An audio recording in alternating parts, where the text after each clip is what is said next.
دیکھو اللہ تعالیٰ نے جس کو جیسی صلاحیت کی، جیسا مال دیا ہے، نعمت دی ہے، اس کا اظہار کرے، وہ اچھے سے اچھا جانور خریدے، بکرا خرید کر قربانی کرے۔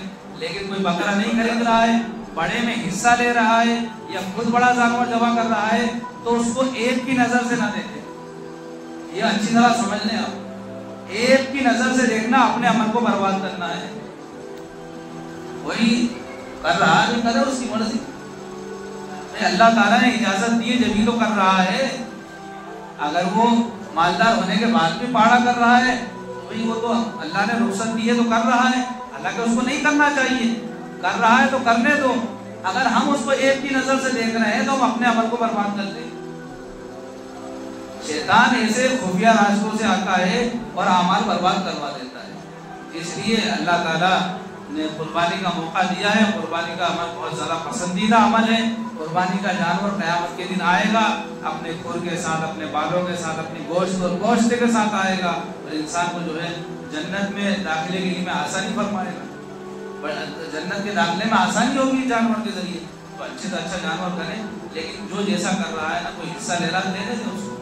اگر آپ سمجھا سکتے ہیں تو سمجھا دیں، لیکن تانا نہ دیں اس کو حقیر نہ سمجھیں۔ یہ بہت مطلب ایک کیا الفاظ استعمال کروں میں، بہت بری بات ہے کہ ہم دوسروں کو حقیر سمجھنے لگ جاتے ہیں۔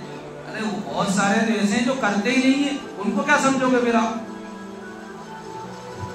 اور ایک بات میں بڑھ کے کہوں آپ سے، یہ سب وہ لوگ ہوتے ہیں جو 2 رکعت پڑھ کے بھاگ جاتے ہیں، یا وہ لوگ ہوتے ہیں جو قربانی کرتے ہی نہیں ہیں، اور وہ ان لوگوں کو حقیر سمجھتے ہیں جو پاڑے کی قربانی کرتے ہیں۔ کیوں حقیر سمجھ رہے ہو بھائی؟ اللہ نے اس کی اجازت دی، جبھی تو کر رہے ہیں بیچارے۔ یا تو قرآن سے وہ آیت نکلوا تو آپ تو نہیں کریں گے پاڑے کی قربانی۔ اللہ نے گنجائش رکھی ہے تو کرنا ہے، اپنی حیثیت سے کرنا چاہیے، وہ الگ بات ہے۔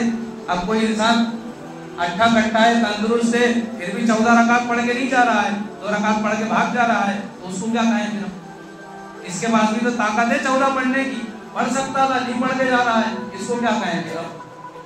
جو بکرے کی قربانی کرنے والے کو اچھا سمجھنا بھی چاہیے، وہ اچھا کام ہے، لیکن پاڑے کی قربانی کی بھی تو اجازت شریعت میں ہے نا۔ اس کو عیب سمجھنا یا اس پر اس کا مذاق اڑانا کہیں سے طاقت جائز نہیں ہے۔ اللہ تعالیٰ حفاظت فرمائے، یہ بہت ایسا عمل ہے کہ اپنا عمل برباد ہو جاتا ہے۔ اللہ تعالیٰ سے دعا کرتے ہیں کہ اللہ تعالیٰ ہم سب کو دین کا مزاج بنانے والا، دینی مزاج کے ساتھ اعمال کرنے والا بنائے۔ آمین وآخر دعوانا۔